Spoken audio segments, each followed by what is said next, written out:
So guys ये कहानी है एक 50 साल के रॉबर्ट की, जो 14 साल की लड़की से प्यार कर बैठता है। तो उसे पाने के लिए, उसके प्यार को पाने के लिए वो उसकी माँ से शादी करता है। अब ये दोनों मिलके प्यार की कितनी हदें पार करते हैं, हमें इस मूवी में यही देखना है आगे चल के। सो गाइज अगर आप हमारे चैनल पर नए हो तो यार चैनल को जरूर से सब्सक्राइब कर देना, और यकीन मानो ये कहानी बहुत ही ज़्यादा इंटरेस्टिंग है, तो लास्ट तक ज़रूर देखना। तो कहानी की शुरुआत होती है इस फ्रांस के टाउन में। एनाबेल नाम की एक लड़की थी जिससे रॉबर्ट बचपन में प्यार करता था, और दोनों एक दूसरे पे बहुत से ज़्यादा प्यार करते थे, और दोनों के बीच में शारीरिक संबंध भी बनते हैं।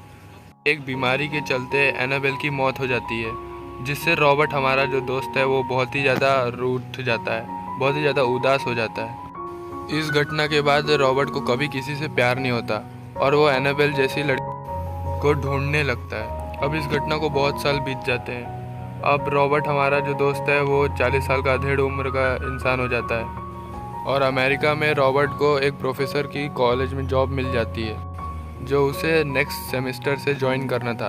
पर वो समर में ही निकल जाता है अमेरिका के लिए, क्योंकि वो एक नॉवेल लिख रहा था जिसे उसे समर की छुट्टियों में ही कंप्लीट करना था। अमेरिका के एक टाउन में अपने दोस्त के अंकल के यहाँ पे रुकने का वो सोचता है, और जब वहाँ वो लॉलिता को देखता है तब उसके पैर थम जाते हैं। उसे वहाँ एनाबेल की याद आती है। लॉलिता बिल्कुल एनाबेल की तरह ही खूबसूरत थी, इसलिए रॉबर्ट उसे मन ही मन प्यार करने बैठता है। लॉलिता की उम्र भी एनाबेल की जितनी थी, इसलिए वो उसे प्यार करने लगा था, और उसकी स्माइल भी एनाबेल की तरह ही लगती थी। इसलिए रॉबर्ट $20 में ही उस घर पे रहने के लिए राजी हो जाता है। रॉबर्ट वहाँ छोटे से घर में अपना नॉवेल कंप्लीट करने में लग जाता है, और वहाँ पे वो छुप छुप कर देखता है लॉलिता को, जो कि उसे एनाबेल की तरह लगती थी। हालांकि लॉलिता की उम्र सिर्फ 14 साल थी, पर वो अपनी उम्र से बहुत ज़्यादा बुद्धिमान थी। जब उसने हम्बर्ट को देखा था तब वो जानती थी कि उसे वो पसंद करती है। वो कई बार उसको जानबूझकर टच करती है और उसके गोद में बैठती है, जिससे रॉबर्ट भी उसे बहुत ज़्यादा पसंद करने लगता है। उससे शादी करने के सपने मन ही मन में देखने लगता है। अगले दिन जब मिसेस हेल और रॉबर्ट घूमने जाते हैं तब वो बताती हैं कि वो समर कैंप में लॉलिता को भेजने वाले हैं। अगले दिन जब रॉबर्ट देखने जाता है लॉलिता को, तब लॉलिता भी उसे देखती है विंडो के पास से, और वो गाड़ी से उतरकर भाग के आती है और रॉबर्ट को किस कर लेती है। रॉबर्ट का दिल जैसे कि थम सा गया था, और वो इस मूवमेंट को बार बार कल्पना करने लगा था। और दूसरी तरफ लॉलिता की माँ, उसने एक लेटर भिजवाया था रॉबर्ट को, जिसमें उसने प्रपोज किया था शादी के लिए रॉबर्ट को। रॉबर्ट भी मान जाता है शादी करने के लिए, क्योंकि यही बेस्ट तरीका था लॉलिता के पास रहने का। दोनों शादी करते हैं, और लॉलिता के इंतज़ार करता है रॉबर्ट वापस आने का। वो लॉलिता को इतना पसंद करता था कि उसने मिसेस हेस को नींद की गोली दी थी, जिससे वो इग्नोर कर सके शारीरिक संबंध बनाने से। मिसेस हेस को लॉलिता और रॉबर्ट के बीच के संबंध के बारे में कुछ भी मालूम नहीं था, और ये इन दोनों का सीक्रेट था, जो कि 4 दिनों से ज़्यादा टिक नहीं पाता। एक दिन जब रॉबर्ट घर पर नहीं होता है, तब मिसेस हेस उसकी डायरी पढ़ लेते हैं, और यहाँ पर रॉबर्ट की पोल खुल जाती है। और इतना ही नहीं, और रॉबर्ट ने उनके लिए काफ़ी घटिया बात लिखी थी। रॉबर्ट के घर वापस आने पर उस मिसेस हेस उस पर बरसने लगते हैं, और कहती हैं कि तुम एक मॉन्स्टर हो, और सारे रिश्ते तोड़ के वो घर से बाहर चली जाती हैं। और तभी अचानक उनकी वहाँ पे मौत हो जाती है एक्सीडेंट से। और यहाँ पर रॉबर्ट सोचता है कि अब वो फ्री हो चुका है, अब लॉलिता और उसके बीच में कोई भी आ नहीं सकेगा। और वो उसको लॉलिता की माँ के एक्सीडेंट के बारे में कुछ नहीं बताता, और बोलता है कि वो हॉस्पिटल में है। और वो उसे लॉलिता को लेने कैंप पर जाता है, और उसके पैर में फिर से पड़ जाता है। रॉबर्ट साइड में गाड़ी रोककर पैशनेटली किस करने लगता है लॉलिता को, और लॉलिता भी। और यहाँ पर दोनों की रोमांटिक स्टोरी की शुरुआत हो जाती है। अगले दिन लॉलिता अपने माँ से मिलने जाती है, और जब दोनों होटल में रुके थे तो लॉलिता एक क्लेयर नाम के हैंडसम लड़के से मिलती है, और जो उसके प्रति आकर्षित हो जाती है। बट यहाँ पर रॉबर्ट को लगता है कि ये जो क्लेयर है ये एक स्पाई है, जो कि तहकीकात कर रहा है मिसेस हेस के मौत का। होटल में दोनों के जो रोमांटिक स्टोरी रहती है वो सेक्स में कन्वर्ट हो जाती है, और दोनों इस पल को जी भर कर जीने लगते हैं। अगले दिन लॉलिता एक गैस स्टेशन में रॉबर्ट को नंबर मांगते अपनी माँ का, मगर रॉबर्ट उसे सच बता देता कि उसकी माँ की मौत हो चुकी है। अब घर वापस जाने का कोई वजह नहीं था, इसलिए दोनों अब अमेरिका घूमने निकल पड़ते हैं। इसी बीच वो कई होटल में रुकते हैं और एक कपल की तरह एंजॉय करने लगते हैं। फाइनली रॉबर्ट एक कॉलेज में पहुंचता है जहां पे उसे टीचिंग का कोर्स संभालना था। लॉलिता को स्कूल में भर्ती कर देता है। यहाँ पर भी दोनों के बीच में शारीरिक संबंध रुकने का नाम ही नहीं ले रहा था, लेकिन दुनिया की नज़र में दोनों बाप बेटी की तरह नज़र आते थे। एक दिन रॉबर्ट लॉलिता का शो देखने के लिए स्कूल में जाता है, जहाँ उसे पता चलता है कि ये पूरे प्ले को एक क्लेयर ने लिखा है। जैसे जैसे वक्त बीतता है दोनों के बीच में रोमांटिक कुछ ज़्यादा ही बढ़ने लगता है। लॉलिता के लिए उसके लिए इनसिक्योरिटी बढ़ने लगता है। उसे डर लगता है कहीं उसे लॉलिता छोड़ के न चली जाए।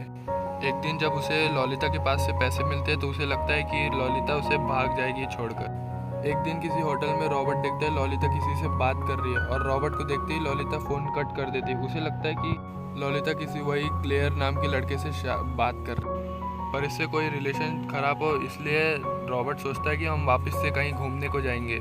इसलिए लॉलिता इस बार डिसाइड करती है वो लोग कहाँ कहाँ घूमने जाएंगे और किस होटल में रुकेंगे। रास्ते में रॉबर्ट को लगता है कि क्लेयर उसका पीछा कर रहा है। एक दिन जब वो गैस स्टेशन पर रुकते हैं तो देखते हैं कि लॉलिता किसी एक अनजान आदमी से बात कर रही है, तो थोड़ा सा रॉबर्ट घबरा जाता है। लॉलिता से पूछने पर रॉबर्ट को पता चलता है कि वो रास्ता भटक गया था एक आदमी।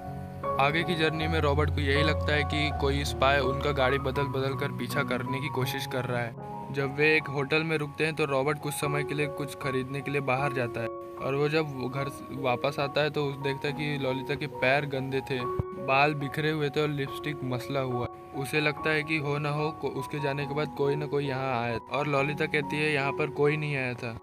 उस रात दोनों के बीच में शारीरिक संबंध बनते हैं, फिर भी वो चिंता में रहता है कि कोई ना कोई हो सकता है आया, पर रॉबर्ट को यही डर सताते रहते कि लॉलिता उसे छोड़ देगी और उसे जेल हो जाएगा। अगले दिन वो अपनी जर्नी जारी रखते हैं और रात को एक होटल में रुकते हैं, और अचानक लॉलिता की तबीयत खराब होने लगती है और रॉबर्ट उसे तुरंत किसी हॉस्पिटल में भर्ती करता है।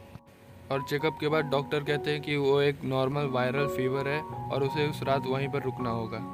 और अगले दिन जब वो फ़ोन करता है कि लॉलिता कैसी है, तो डॉक्टर बताते हैं कि वो कोई अंकल आके उसे डिस्चार्ज करके ले गए हैं। ये सुनकर रॉबर्ट के पैरों की तली ज़मीन खिसक जाती है और वो हड़बड़ाते हुए हॉस्पिटल में दौड़कर वापस आता है और वो सबसे लड़ाई करने लगता है। जब वो देखता है कि पुलिस उसकी तरफ आ रही है तो वो शांत हो जाता है और सबसे माफ़ी मांग के वो घर चला जाता है। दरअसल दोस्तों, लॉलिता को कोई बीमारी थी ही नहीं, ये बस क्लेयर और उसके भागने की प्लानिंग थी। हम्बर्ट अपनी पूरी जी जान लगा देता है लॉलिता को ढूंढने में। वो हर होटल में जाता है जहाँ पे वो रुके हुए थे, और वहाँ पे उसे मिलता है कि एक इंसान था जो उसे हर होटल में फॉलो कर रहा था, और उसकी साइन भी वहाँ रजिस्टर पे मिल जाती है। वो उसे बहुत ढूंढने की कोशिश करता है पर लॉलिता का कोई पता नहीं चलता है, और वो मन ही मन सोचता है कि लॉलिता का कोई हो सकता है BF। और देखते ही देखते ऐसे ही 3 साल गुजर जाते हैं, और एक दिन अचानक लॉलिता का लेटर मिलता है, और लेटर में लिखा होता है कि वो उसने शादी कर ली है और वो प्रेग्नेंट है, और उसकी जो फाइनेंशियल कंडीशन है वो बहुत ही ज़्यादा ख़राब है, तो वो हेल्प मांगती है एक तरीके से।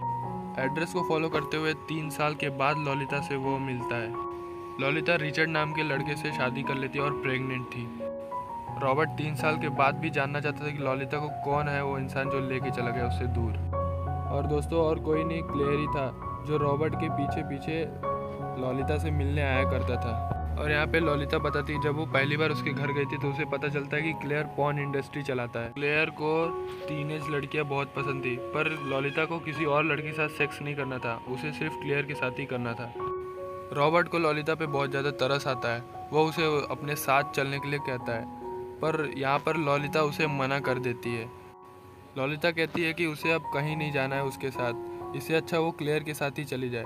ये सुनकर रॉबर्ट को बहुत ही ज़्यादा दुख होता है। रॉबर्ट लॉलिता को कुछ पैसे देता है और उससे माफ़ी मांगता है जो उसने उसके साथ पहले जो भी कुछ किया है, और वहाँ से वो चला जाता है। रॉबर्ट यहाँ पर क्लेयर को मारने के लिए निकल पड़ता है, जिसे वो जान से ज़्यादा प्यार करता था। रॉबर्ट से उसे छीन लिया गया, इसलिए वो क्लेयर को मारने के लिए उसके घर पहुँचता है। जब रॉबर्ट उसे मारने के लिए घर पहुँचता है तो ना क्लेयर बोलता है कि उसे ना लॉलिता याद है ना ही कुछ और याद है। वो कहता है कि उसने ऐसा कई लड़कियों के साथ किया है। वो पहले लड़कियों का फॉलो करता है और उन्हें अपने बातों में फंसाकर उनका यूज़ करता है और उन्हें ऐसे ही छोड़ देता है। ज़रूरी नहीं वो सब कुछ याद रखे, पर इतना हरामी रहता है कि इतना सब हो जाने के बाद भी उसे कोई फ़र्क नहीं पड़ता। बट उसे लॉलिता के बारे में याद आ जाता है। जब रॉबर्ट उसे मारने वाला होता है तब वो कहता है कि उसने लॉलिता के साथ कोई ज़बरदस्ती नहीं की थी, वो तो बस उसके मन के हिसाब से थे, उसे जब तक यहाँ अच्छा लगा वो रही, उसके बाद वो यहाँ से चली गई। क्लेयर यहाँ पर रॉबर्ट को लालच देता है और अपनी जान बचाने के लिए बोलता है कि यहाँ पे उसे और ज़्यादा टीनेज लड़कियाँ मिलेगी, वो यहाँ पे उसके साथ रहेगा तो हर वो सुख मिलेगा जिसका वो सपना देखता है। यहाँ पर रॉबर्ट एक नहीं सुनता और वो मार देता है क्लेयर को और यहाँ से वो चला जाता है। और ये वही सीन है गाइस जो हमने मूवी के स्टार्टिंग में देखा हुआ था। क्लेयर के खून के जुर्म में पुलिस उसके पीछे पड़ी हुई थी, लेकिन वो भागने की भी कोशिश नहीं करता और पुलिस को सरेंडर कर देता है क्योंकि उसे कोई मतलब नहीं अब